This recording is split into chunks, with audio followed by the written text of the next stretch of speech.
बिस्मिल्लाहिर्रहमानिर्रहीम। अस्सलाम वालेकुम। इंशाल्लाह सब सलामती और खैरियत के साथ होंगे। तो व्यूअर्स, आज हम बना रहे हैं लहसुन अदरक का पेस्ट, जिसके लिए मैंने लहसुन छील लिया। तकरीबन ये आधा किलो लहसुन था। अच्छे से मैंने इसको छील के और धो के इसको मैंने थोड़ा सा छुरी से काट लिया ताकि ये ग्राइंड होने में ईजी हो।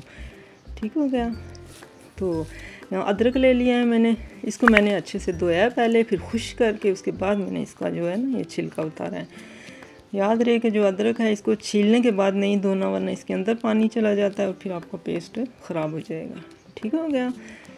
तो अब इसको भी हम इस तरह से छुरी से काट लेते हैं छोटा छोटा, ताकि ये ग्राइंड होने में इजी हो।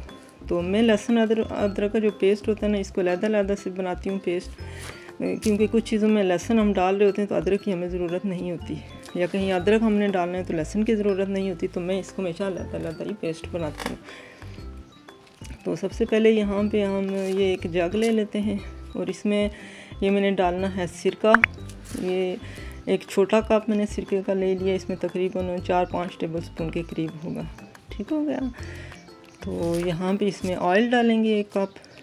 तो ख्याल रहे कि इसमें पानी बिल्कुल भी ऐड नहीं करना। अगर आपको ऑयल लगे कि ये कम है 1 कप, तो आप ग्राइंड करते हो, अगर मुश्किल हो रही है तो थोड़ा सा आप ऑयल और डाल सकते हैं। तो अब यहाँ इस पे हम लहसुन इसमें ऐड कर देते हैं। तो इसको हम अच्छा सा ग्राइंड कर लेंगे। तो ईद उल अज़हा के मौके पे इस तरह आपको ये पेस्ट जो है बना हुआ होगा तो आपके लिए बहुत इजी होगा। तो ये देखें आप, माशाल्लाह अल्हम्दुलिल्लाह पेस्ट हमारा तैयार हो चुका है। तो इसको ये एक मैंने जार ले लिया शीशे का।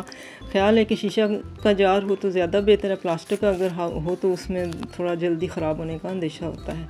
तो इसको अच्छे से धो के आप खुश्क कर लें। ख्याल रहे कि पानी का एक कतरा भी इसमें नहीं होना चाहिए, वरना आपका पेस्ट ख़राब हो जाएगा। तो ये माशाल्लाह देख सकते हैं पेस्ट हमारा रेडी हो चुका है। और ये एक जार भर के, तो जो थोड़ा सा बचा है वो मैं एक बाउल में ऐड कर लूँगी। तो इसको अच्छे से एयर टाइट ऐसे ढक्कन लगा के, आपको फ्रीज़र में रखने की बिल्कुल ज़रूरत नहीं, आप इसको फ्रिज में रखें तो ये 1 महीने तक बिल्कुल भी ख़राब नहीं होगा। तो जो थोड़ा सा बच गया था वो मैं ये एक बाउल में ऐड कर लेती हूँ और इसको हम पहले यूज़ कर लेंगे। तो इसके ऊपर मैं ये अच्छे से ये शीट लगाऊंगी, लगा के इसको हम ऐसे ही फ्रिज में रख लेंगे और पहले ये यूज़ हो जाएगा। तो माशाल्लाह ये पेस्ट हमारा रेडी हो चुका। तो अब हम अदरक का जो है वो भी बना लेते हैं। तो इसमें भी मैं इतना ही इसी तरह सिरका थोड़ा ऐड करूँगी पहले, साथ में मैं इसमें ऑयल का 1 कप भर के ऐड करूँगी। अगर ऑयल मुझे कम लगेगा या इजीली ग्राइंड नहीं होगा तो मैं थोड़ा सा ऑयल और ऐड कर दूँगी,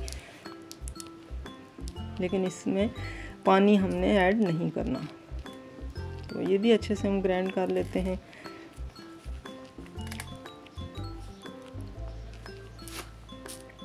तो माशाल्लाह अल्हम्दुलिल्लाह आप देख सकते हैं कि हमारे अदरक का भी जो पेस्ट है वो तैयार हो चुका है। ये हम जार भर के रख लेंगे।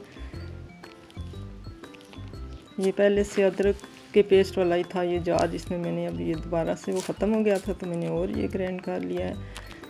तो अब इसकी फ़ाइनल लुक देखते हैं। माशाल्लाह आप देख सकते हैं अच्छा सा 5 मिनट हमारा लहसुन और अदरक का ये पेस्ट बन के तैयार हो चुका है। ये 1 माह तक आप फ्रिज में रख के इसको यूज़ कर सकते हैं, बिल्कुल भी ख़राब नहीं होगा। अगर आपको मेरी ये रेसिपी पसंद आई तो लाइक और शेयर ज़रूर कर दीजिएगा, और अगर आप फर्स्ट टाइम मेरे चैनल पे हैं तो प्लीज़ सब्सक्राइब ज़रूर कर दिया करें। तो बेल आइकन का बटन भी प्रेस ज़रूर कर दें ताकि आने वाली वीडियोज़ भी आपको मिल सकें। तो दुआ में याद रखिएगा, आएंगे किसी और वीडियो के साथ। तब तक के लिए अल्लाह हाफिज़।